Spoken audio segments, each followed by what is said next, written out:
नमस्कार। Hindi NCERT channel पर आप सभी का स्वागत है। आज के इस वीडियो में आप देखेंगे कबीर दास जी की साखियाँ, जिन्हें हमने लिया है क्षितिज कक्षा 9 से। इस वीडियो में आप देखेंगे इन साखियों का सार यानी कि संक्षिप्त परिचय, साथ ही हम करेंगे साखियों का भावार्थ यानी कि हर एक दोहे का हम अर्थ समझाएंगे और साथ ही हम करेंगे इस पाठ के अंत में जो प्रश्न दिए हैं उन प्रश्नों के उत्तर भी आप इस वीडियो में देख सकेंगे। लेकिन सबसे पहले हम जानेंगे कबीर दास जी का संक्षिप्त परिचय। कबीर दास जी का जन्म 1398 यानी कि 1398 में काशी में हुआ था। इनकी मृत्यु 1518 यानी कि 1518 को मगहर में हुई थी। कबीर दास जी अनपढ़ थे यानी कि इन्होंने स्कूली शिक्षा प्राप्त नहीं की थी, लेकिन इनके एक गुरु थे जिन्होंने इन्हें निर्गुण भक्ति की शिक्षा दी थी। कबीर दास जी एक जगह नहीं रहते थे, जगह जगह जाकर ये अपने शिष्यों को ज्ञान दिया करते थे। वहाँ पर ये प्रवचन दिया करते थे और इसीलिए इनकी भाषा पंचमेल खिचड़ी कहलाती थी, शतुकड़ी कहलाती थी, क्योंकि इनका रूप साधुओं की तरह था और इनकी भाषा जगह जगह कई कई स्थानों पर ये रहते थे, प्रवचन करते थे और वहाँ की भाषा को ये अपना लेते थे और इसीलिए इनकी भाषा में कई भाषाओं के शब्द देखने को मिलते हैं, जिसमें राजस्थानी, पंजाबी, अरबी, फारसी, गुजराती भाषाओं के शब्द देखने को मिलते हैं और इसीलिए इनकी भाषा को पंचमेल खिचड़ी कहा जाता है।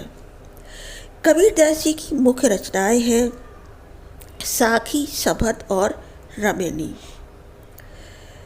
तो आज के इस वीडियो में हम इनके कुछ चुनिंदा दोहे जो आपके लेसन में दिए हुए हैं उन्हें समझेंगे।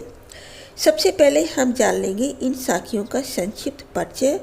तो कबीर कहते हैं कि जिस प्रकार जल से भरे मान सरोवर को तजकर हंस कहीं नहीं जाती, तजना मतलब छोड़ना, हंस उन्हें छोड़कर कहीं नहीं जाते, उसी प्रकार संत जन भी भक्ति का आनंद पाकर उसी में लीन रहते हैं। वे भक्ति के सुख को कदापि नहीं त्यागते। ये उनके पहला जो दोहा है उसका संक्षिप्त परिचय है।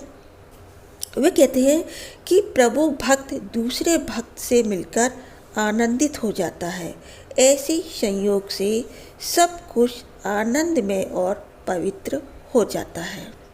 आगे वे कहते हैं कि यह संसार प्रभु ज्ञान और सहज भक्ति में लीन रहने वालों का कुछ नहीं बिगाड़ पाता। सच्चा ज्ञानी संत वही है जो तर्क वितर्क और बैर विरोध के झगड़े में न पड़कर निष्पक्ष होकर भगवान का भजन करता है। सच्चा मनुष्य वही है जो राम और खुदा तथा हिंदू और मुसलमान के भेदभाव से दूर रहता है। आगे भी कहते हैं कि हिंदू और मुस्लिम धर्म की कट्टरता को छोड़ दें तो काबा और काशी में तथा राम और रहीम में कोई अंतर नहीं है। दोनों की उपासना एक साथ की जा सकती है। वे कहते हैं कि मनुष्य की महानता उसके ऊंचे कुल के कारण नहीं बल्कि उसके श्रेष्ठ कर्मों के कारण मानी जाती है।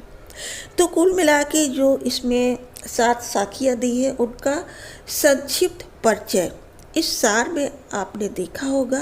अब हम इनकी साखियों को अलग अलग समझेंगे। तो पहली साखी है मान सरोवर सुभर जल हंसा केली कराही मुक्ता फल मुक्ता चुगे अब उड़ी अनत न जाही। मान सरोवर का अर्थ है हिमालय पर स्थित एक पवित्र सरोवर या तालाब या फिर भक्त का पवित्र मन। कवि कहते हैं कि मानसरोवर के लबालब भरे जल में हंस क्रीड़ा कर रहे हैं, यानी कि खेल रहे हैं। यहाँ पर हंस किसके समान है? एक भक्त के समान। और मानसरोवर का जो तालाब है वो किसके समान है? एक पवित्र मन के समान, जो कि एक भक्त का होता है। तो कवि कहते हैं कि ये हंस मुक्त भाव से, मतलब तमाम उलझनों को छोड़कर फ्री मन से इस सरोवर में से मोती चुग रहे हैं। और वे इस जल क्रीड़ा को, यानी कि जो हंस है, इस जल क्रीड़ा को छोड़कर कहीं नहीं जाना चाहते, क्योंकि उन्हें इस सरोवर में अत्यधिक आनंद प्राप्त हो रहा है। आशय यह है कि प्रभु भक्त भक्ति में इतना अधिक लीन है, उसे इतनी अधिक आनंद की प्राप्ति हो रही है कि वह इसे छोड़कर अन्य कहीं नहीं जाना चाहता। साखी नंबर 2। प्रेमी ढूंढत में फिरो, प्रेमी मिले न कोई, प्रेमी को प्रेमी मिले, सब विष अमृत होई। कबीरदास जी कहते हैं कि मैं किसी सच्चे प्रेमी को खोजने निकला। अब कबीरदास जी यहाँ स्वयं भक्त हैं और एक भक्त को तलाश होती है अपने प्रभु की। तो कबीरदास जी एक सच्चे प्रभु प्रेमी को खोजने निकलते हैं, लेकिन उनको कहीं पर भी वो नहीं मिलते। जब उन्हें एक सच्चे प्रेमी मिलते हैं, यानी कि जब उन्हें सच्चे प्रभु की दर्शन होते हैं, तो वो कहते हैं कि मेरे सब पाप पुण्य में बदल जाते हैं, वासनाएं नष्ट हो जाती हैं, दुर्भावनाएं समाप्त हो जाती हैं और मेरा मन पवित्रता रूपी अमृत में ओतप्रोत हो जाता है। यानी कि वो कहते हैं कि मेरे सारे पाप पुण्य में बदल जाते हैं, मेरा मन एकदम शुद्ध और निर्मल हो जाता है, मेरे अंदर के जितने भी दुर्भावनाएं थी, बैड मैनर्स थे, बुरी भावनाएं थी, सारी किस में बदल जाती है? पुण्य में बदल जाते हैं। साखी नंबर 3। हस्ती चढ़िए ज्ञान को, सहज दुलीचा डारी, स्वान रूप संसार है, भूखन दे झक मारी। हस्ती का मतलब होता है हाथी और दुलीचा मतलब जो कालीन होता है जिस पर बैठकर हम पूजा वगैरह करते हैं। स्वान मतलब कुत्ता। तो कबीरदास जी अपने साधकों से, यानी कि जो उनको शिष्य है या फिर जो साधु है, उनको संबोधित करते हुए कहते हैं कि हे साधकों, तुम ज्ञान रूपी हाथी पर समाधि रूपी आसन बिछाकर निश्चिंत होकर चलते रहो। भी कहते हैं यह संसार तो कुत्ते के समान है, जो हाथी को चलते देखकर व्यर्थ ही भौंकता रहता है, उससे तुम्हारा कुछ बिगड़ने वाला नहीं है। मतलब ये हुआ कि प्रभु साधक को दुनिया की निंदा की परवाह किए बिना साधना पथ पर आगे बढ़ते रहना चाहिए। अपने लक्ष्य को प्राप्त करने के लिए अडिग रहना चाहिए, प्रयत्न करते रहना चाहिए। साखी नंबर 4। पखा पखी के कार्य ने सब जग रहा भुलान, निरपक होई के हरि भजे, सोई संत सुजान। यहाँ पखा पखी का मतलब है पक्ष और विपक्ष। बहुत ही छोटा सा अर्थ है इस दोहे का। कबीरदास जी कहते हैं कि आज सारा संसार पक्ष और विपक्ष में पड़ गया है। लोग तर्क वितर्क के चक्कर में ईश्वर को भूल गए हैं।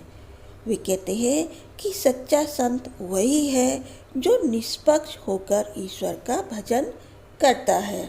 आपने देखा होगा कि हर बात के या हर चीज़ के दो पक्ष होते हैं, एक पक्ष और विपक्ष। यानी कि एक पॉजिटिव पक्ष होता है, एक नेगेटिव पक्ष होता है। उसी तरह से कभी कहते हैं ये संसार दो पक्षों में बटा हुआ है और अपने अपने तर्क और वितर्क के चक्कर में वो भगवान को भूल गया है। तो वो कहते हैं इन सब बातों को भूलकर हमें निस्वार्थ भाव से प्रभु का भजन करना चाहिए। साखी नंबर 5। हिंदू मुआ राम कही, मुसलमान खुदाई, कहे कबीर सो जीविता, जो धोखे निकटी न जाई। तो मुआ मतलब होता है मरा हुआ, खुदाई मतलब खुदा, जीविता मतलब जीवित और दुहु मतलब दोनों। तो बहुत सीधा साधा सा अर्थ है इस दोहे का। कबीर कहते हैं कि हिंदू जन मतलब हिंदू जो लोग हैं वो राम का नाम ले लेकर मर गए और मुसलमान खुदा कहते कहते मर गए, पर दोनों ईश्वर को प्राप्त न कर सके क्योंकि वे आपसी भेदभाव में पड़कर कट्टर हो गए, एक दूसरे के दुश्मन हो गए। कबीर कहते हैं कि वास्तव में वही व्यक्ति जीवित कहलाने का अधिकारी है जो हिंदू, मुस्लिम और राम खुदा दोनों से दूर रहता है। अर्थ ये हुआ कि भगवान राम और खुदा दोनों से अलग है और मानवता हिंदू और मुसलमान के भेदों से ऊपर है। साखी नंबर 6। काबा फिरी काशी भया राम ही भया रहीम, मोठ चून मैदा भया बैठ कबीरा जीम। काबा मुसलमानों का पवित्र तीर्थ स्थल है और काशी हिंदुओं का।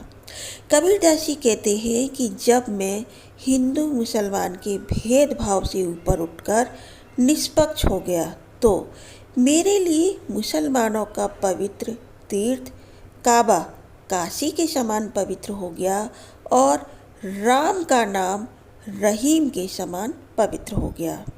जिसे मैं मोटा आटा समझकर अखाद्य समझता था, यानी अखाद्य मतलब जो खाने योग्य नहीं होता, मोटा आटा समझकर अखाद्य समझता था, वही मेरे लिए बारीक मैदा हो गया और मैं उसे बैठकर आराम से खा रहा हूँ।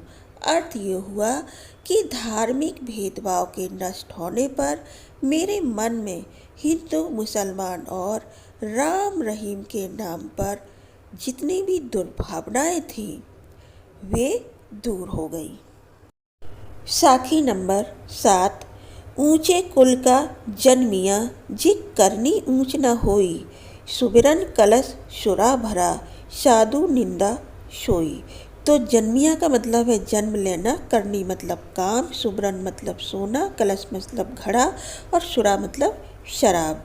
तो कबीरदास जी कहते हैं कि यदि कोई मनुष्य ऊंचे कुल में जन्मा है, यानी कि उसने ऊंचे कुल में जन्म लिया है किंतु उसके कर्म ऊंचे नहीं हैं, तो इसका क्या लाभ। कहने का मतलब है सोने का घड़ा अगर शराब से भरा हो तो भी साधु लोग ऐसे पवित्र पात्र की निंदा करते हैं। अर्थ ये हुआ कि मनुष्य कर्म से महान बनता है, जन्म से नहीं। अब हम करेंगे प्रश्नों के उत्तर। तो आज के इस वीडियो में हमने साखियाँ की हैं, तो साखियों के अंतर्गत जितने भी प्रश्न आते हैं उन प्रश्नों के उत्तर आज के इस वीडियो में अब हम करेंगे। तो आपकी किताब में कुल 7 प्रश्न दिए हैं। पहला प्रश्न है मान सरोवर से कवि का क्या आशय है। उत्तर है मान सरोवर के 2 अर्थ हैं। एक पवित्र सरोवर यानी कि तालाब जिसमें हंस विहार करते हैं और दूसरा अर्थ है पवित्र मन। प्रश्न नंबर 2। कवि ने सच्चे प्रेमी की क्या कसौटी बताई है। उत्तर कवि ने सच्चे प्रेमी की कसौटी यह बताई है कि उसी से मिलने पर मन की सारी मलिनता नष्ट हो जाती है, सारे पाप धुल जाते हैं। प्रश्न नंबर 3। तीसरे दोहे में कवि ने किस प्रकार के ज्ञान को महत्व दिया है। तो इस दोहे में कवि ने आध्यात्मिक ज्ञान को महत्व दिया है। प्रश्न नंबर 4। इस संसार में सच्चा संत कौन कहलाता है। उत्तर है कबीर के अनुसार सच्चा संत वह है जो सांप्रदायिक भेदभाव, तर्क वितर्क और वैर विरोध के झगड़े में न पड़कर निश्चल भाव से प्रभु की भक्ति में लीन रहता है। प्रश्न नंबर 5। अंतिम 2 दोहों के माध्यम से कबीर ने किस तरह की संकीर्णताओं की ओर संकेत किया है। तो संकीर्णताओं का मतलब होता है, संकीर्ण मतलब छोटा, तुच्छ, है नहीं, संकीर्ण विचार जिनके छोटे विचार होते हैं। यहाँ पर अर्थ इसका ये हुआ। उत्तर है अंतिम दो दोहों में कबीर ने निम्नलिखित संकीर्णताओं की ओर संकेत किया है। पहला है अपने अपने मत को श्रेष्ठ मानने की संकीर्णता और दूसरे के धर्म की निंदा करने की संकीर्णता। इसका दूसरा अर्थ है ऊंचे कुल के अहंकार में जीने की संकीर्णता। नमस्कार, हिंदी NCERT चैनल पर आप सभी का स्वागत है।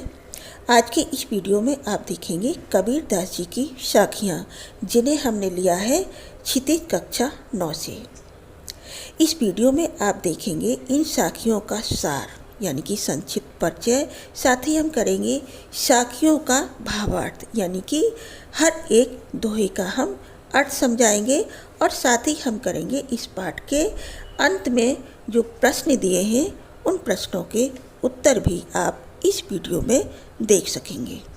लेकिन सबसे पहले हम जानेंगे कबीर दास जी का संक्षिप्त परिचय।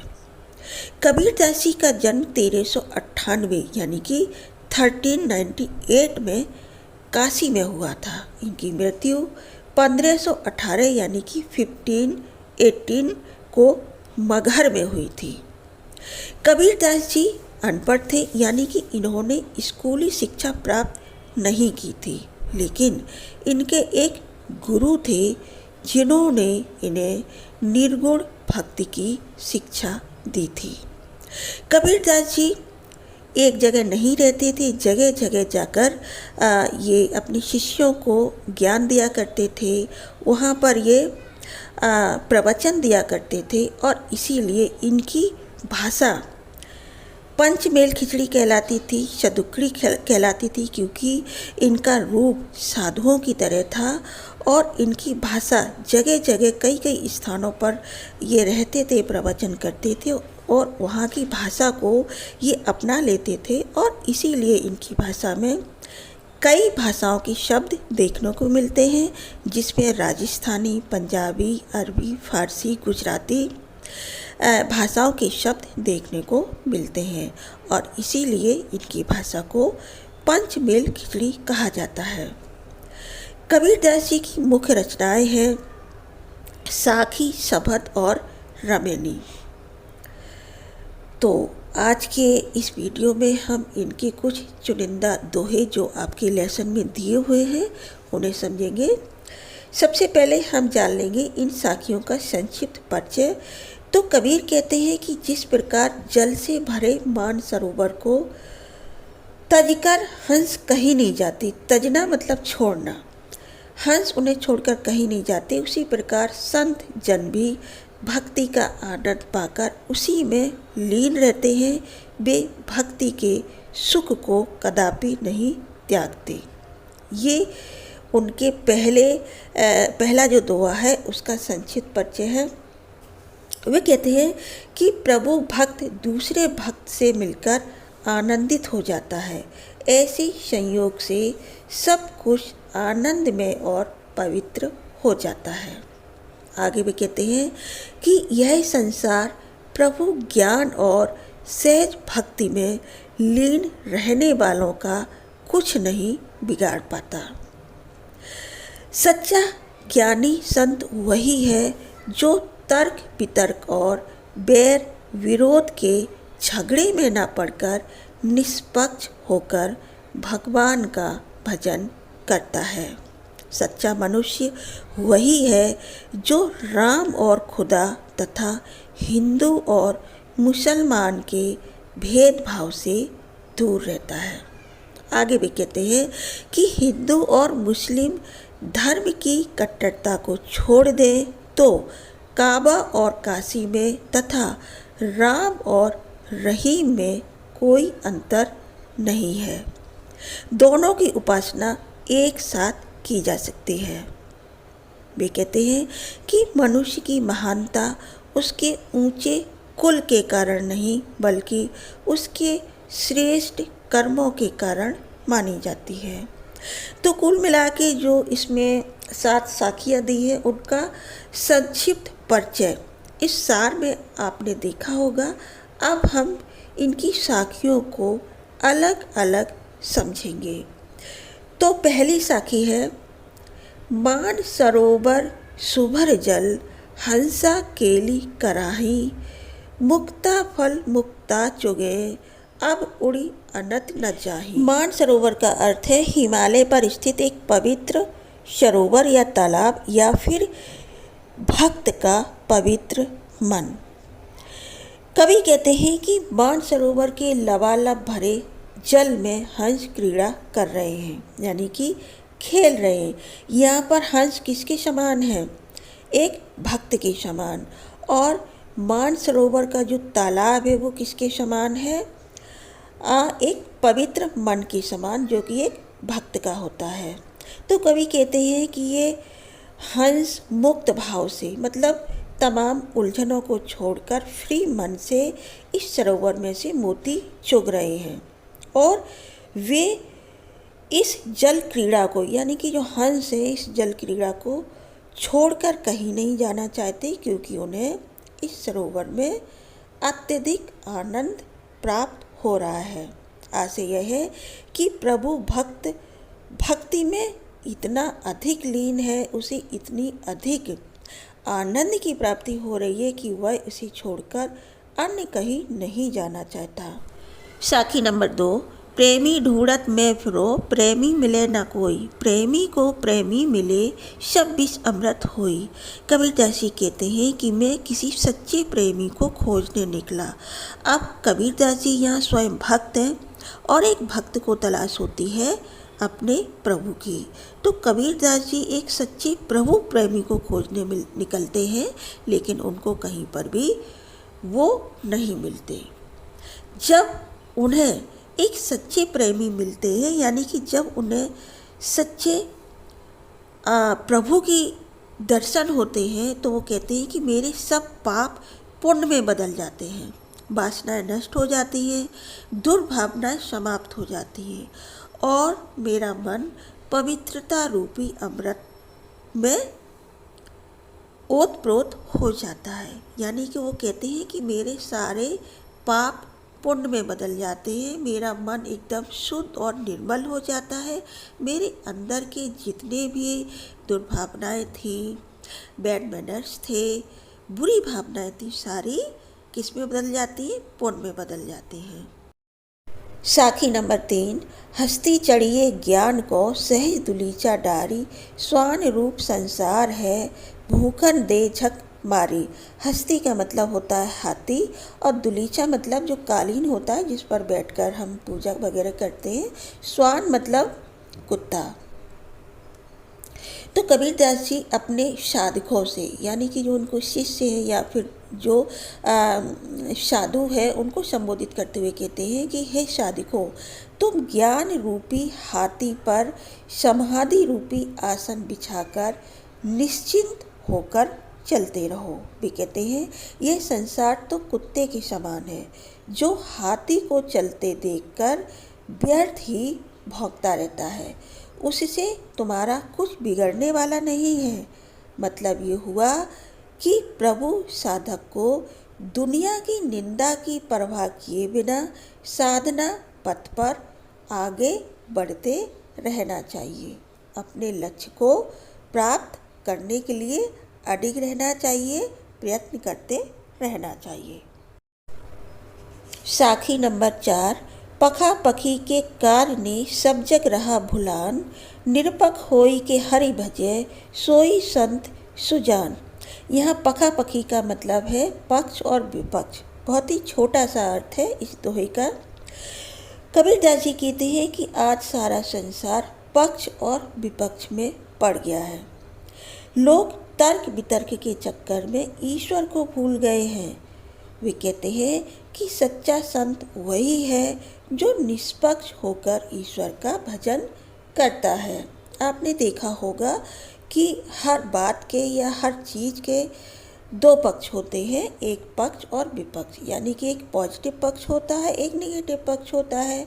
उसी तरह से कवि कहते हैं ये संसार दो पक्षों में बटा हुआ है और अपने अपने तर्क और वितर्क के चक्कर में वो भगवान को भूल गया है। तो वो कहते हैं इन सब बातों को भूलकर हमें निस्वार्थ भाव से प्रभु का भजन करना चाहिए। साखी नंबर 5। हिंदू मुआ राम कही मुसलमान खुदाई, कहे कबीर सो जीविता जो धोखे निकटी न जाई। तो मुआ मतलब होता है मरा हुआ, खुदाई मतलब खुदा, जीविता मतलब जीवित और धू मतलब दोनों। तो बहुत सीधा साधा सा अर्थ है इस दोहे का। कबीर कहते हैं कि हिंदू जन मतलब हिंदू जो लोग हैं वो राम का नाम ले लेकर मर गए और मुसलमान खुदा कहते कहते मर गए, पर दोनों ईश्वर को प्राप्त न कर सके क्योंकि वे आपसी भेदभाव में पड़कर कट्टर हो गए, एक दूसरे के दुश्मन हो गए। कबीर कहते हैं कि वास्तव में वही व्यक्ति जीवित कहलाने का अधिकारी है जो हिंदू, मुस्लिम और राम खुदा दोनों से दूर रहता है। अर्थ ये हुआ कि भगवान राम और खुदा दोनों से अलग है और मानवता हिंदू और मुसलमान के भेदों से ऊपर है। साखी नंबर 6। काबा फिरी काशी भया राम ही भया रहीम, मोठ चून मैदा भया बैठ कबीरा झीम। काबा मुसलमानों का पवित्र तीर्थ स्थल है और काशी हिंदुओं का।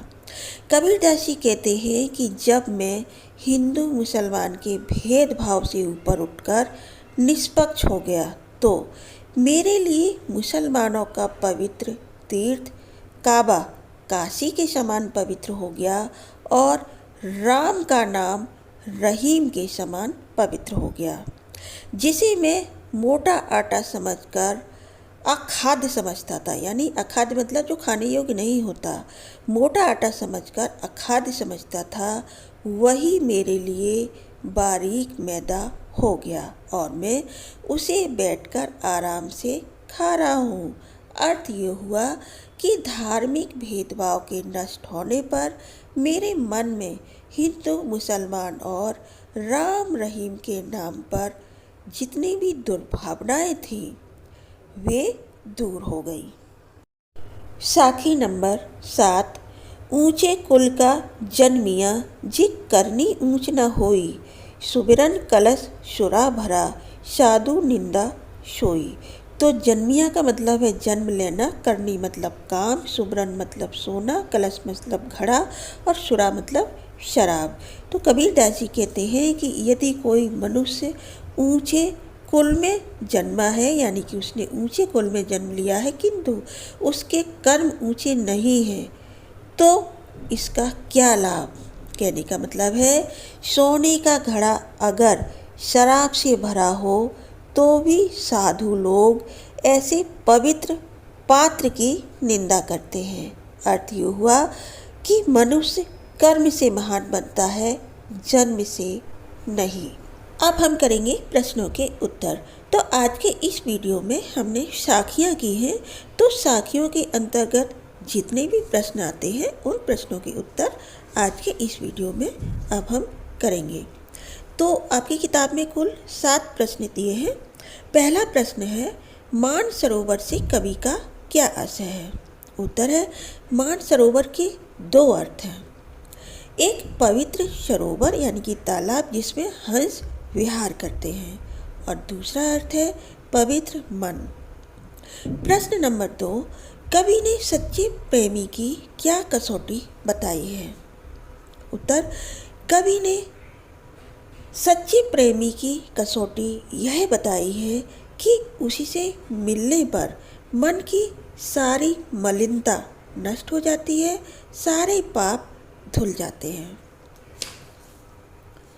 प्रश्न नंबर 3। तीसरे दोहे में कवि ने किस प्रकार के ज्ञान को महत्व दिया है। तो इस दोहे में कवि ने आध्यात्मिक ज्ञान को महत्व दिया है। प्रश्न नंबर 4। इस संसार में सच्चा संत कौन कहलाता है। उत्तर है कबीर के अनुसार सच्चा संत वह है जो सांप्रदायिक भेदभाव, तर्क वितर्क और वैर विरोध के झगड़े में न पड़कर निश्चल भाव से प्रभु की भक्ति में लीन रहता है। प्रश्न नंबर 5, अंतिम दो दोहों के माध्यम से कबीर ने किस तरह की संकीर्णताओं की ओर संकेत किया है? तो संकीर्णताओं का मतलब होता है, संकीर्ण मतलब छोटा, तुच्छ, है नहीं। संकीर्ण विचार, जिनके छोटे विचार होते हैं, यहाँ पर अर्थ इसका ये हुआ। उत्तर है अंतिम दो दोहों में कबीर ने निम्नलिखित संकीर्णताओं की ओर संकेत किया है। पहला है अपने अपने मत को श्रेष्ठ मानने की संकीर्णता और दूसरे के धर्म की निंदा करने की संकीर्णता। इसका दूसरा अर्थ है ऊंचे कुल के अहंकार में जीने की संकीर्णता।